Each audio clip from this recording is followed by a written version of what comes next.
شیخ شہاب الدین سہروردی رحمۃ اللہ تعالی علیہ، آپ اپنے وقت کے بہت بڑے صوفی بزرگ ہیں، اور آپ حضرت خواجہ بہاؤالدین زکریا ملتانی رحمۃ اللہ تعالی علیہ کے پیر و مرشد بھی ہیں۔ قربان جاؤں جی اس دور پہ جب پیر بھی سونے تھے اور مرید بھی سونے تھے، تو اب تو بس پیر تو اب بھی ہیں، مرید نہیں ملتے۔ مریدی کیا ہے ہماری جانے بلا حضرت۔ تو بڑا خوبصورت، دونوں ہی بڑے خوبصورت نام ہیں، پیر بھی اور مرید بھی ہے۔ شیخ شہاب الدین سہروردی رحمۃ اللہ تعالی علیہ فرماتے ہیں جب اللہ کسی سے دوستی کا ارادہ رکھتا ہے نا تو پھر اس پہ اپنے ذکر کے دروازے کھول دیتا ہے۔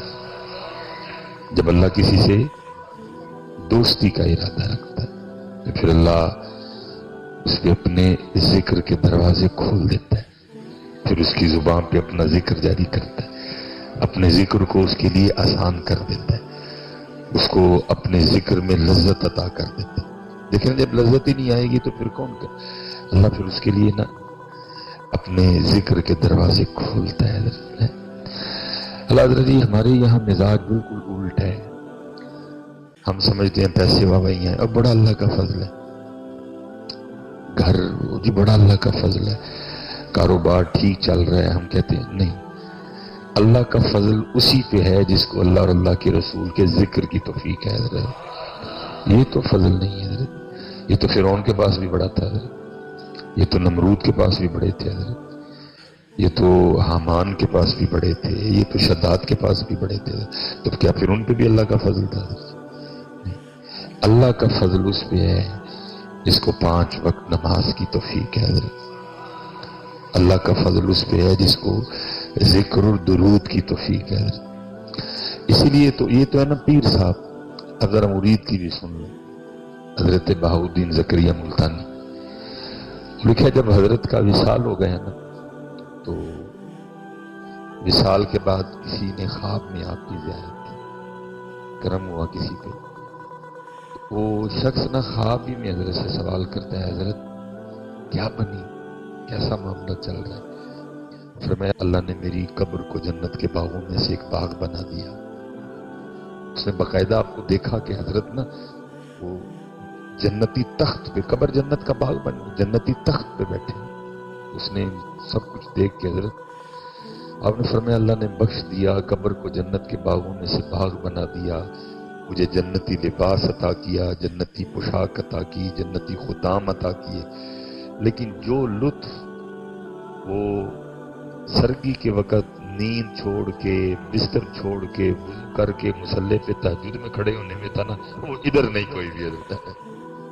جو لطف اس وقت آتا تھا نا، وہ نیند چھوڑنی، وہ بستر چھوڑنا، اور وہ وضو کر کے جو وہ اللہ کے حضور کھڑا ہو جاتا تھا، وہ لطف یہاں نہیں ہے، کیونکہ یہ لطف ہی وکر ہے، لیکن جس کو اللہ عطا کر دے، اسی لیے تو یہ تو مرید ہے نا، وہ کہہ رہے ہیں نہیں لطف، جو لطف اس میں تھا اس میں وہ لطف نہیں۔ اسی لیے تو پھر پیر کیا فرماتے اللہ جس سے دوستی کا ارادہ رکھتا ہے تو پھر اس کی ابتدا کس سے کرتا ہے؟ اس کے لیے اپنے ذکر کے دروازے کھول دیتا ہے حضرت۔ یہ ابتدا ہوتی ہے حضرت، اس کے لیے اپنے ذکر کے دروازے کھولتا ہے، یہ دوستی کی ابتدا ہے۔ جس کو اللہ کے ذکر کی توفیق ہے نا، سمجھو یہ دوستی کی ابتدا ہو چکی ہے، یہ اللہ کا فضل ہے بھائی، یہ دوستی کی ابتدا ہوئی ہے۔ اب آگے آپ کا کام ہے کہ آپ ابتدا کو انتہا تک کیسے لے کے جاتے ہیں۔ اس نے تو ابتدا کر دی، اس نے آپ کو اپنے ذکر کی توفیق دے دی، اب آگے میرا کام ہے حضرت کہ میں آگے پھر کیا کرتا ہوں حضرت۔ لیکن اکثر و بیشتر حضرت اسی طرح ہی ہوتا ہے کہ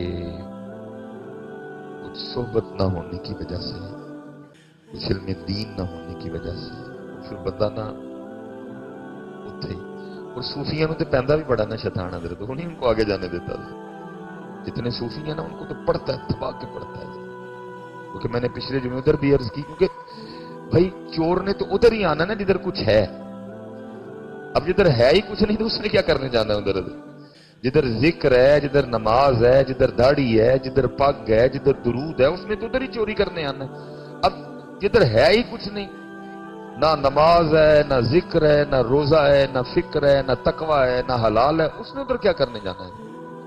وہ تو ادھر ہی آئے گا کہ جیسے احباب اکثر و بیشتر علماء سے پوچھتے ہیں، ہمیں بھی لوگ پوچھتے ہیں جی نماز میں خیال بڑا آتا ہے، تو بھائی وہ تو آنے ہی آنے ہیں، وہ کب آپ کو اللہ سے لو لگانے دے گا؟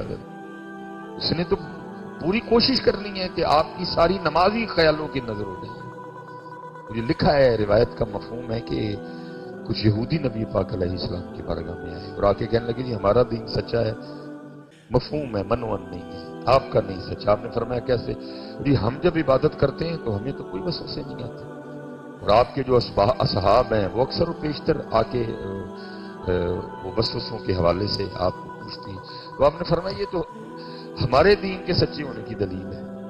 انہوں نے وہ کیسے؟ آپ نے فرمایا دو مکان ہو، ایک مکان میں ہے ہی کچھ نہیں، اور ایک مکان ہے وہ ایمان کی دولت سے مالا مال ہے، اس مکان میں ذکر کی دولت ہے، اس مکان میں تقوی کی دولت ہے، اس مکان میں 5 وقت با جماعت نماز کی دولت ہے۔ جی تو بتا کہ چور کس گھر میں جائے گا؟ خالی گھر میں جائے گا یا مال والے گھر میں جائے گا؟ وہ آگے سے کہنے لگے جی ظاہر ہے جس گھر میں مال ہے چور تو ادھر ہی جائے گا۔ تو آپ نے فرمایا ادھر بھی اسی طرح ہے، تم سے تو وہ بری ہے، تمہارے پاس تو ہے ہی کچھ نہیں، نہ تمہارے پاس ایمان ہے، نہ تمہارے پاس خدا ہے، نہ تمہارے پاس تقوی ہے، یہ سارا کچھ تو میرے اصحاب کے پاس ہے، اس لیے وہ ادھر آ کے زور لگاتا ہے۔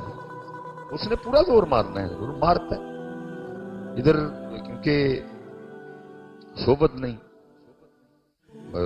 باقی ہر چیز کے لیے ہم استاد ڈھونڈتے ہیں، انگلش سیکھنی ہو تو استاد، ڈرائیونگ سیکھنی ہو تو استاد، فزکس سیکھنی ہو تو استاد، میتھ سیکھنی ہو تو استاد، اتنے نہیں استاد چاہیے، یہ تو سب سے اوکھا سبجیکٹ ہے حضرت، اتنے تو استاد بھی چاہیے اور استاد بھی پورا اور پکا چاہیے۔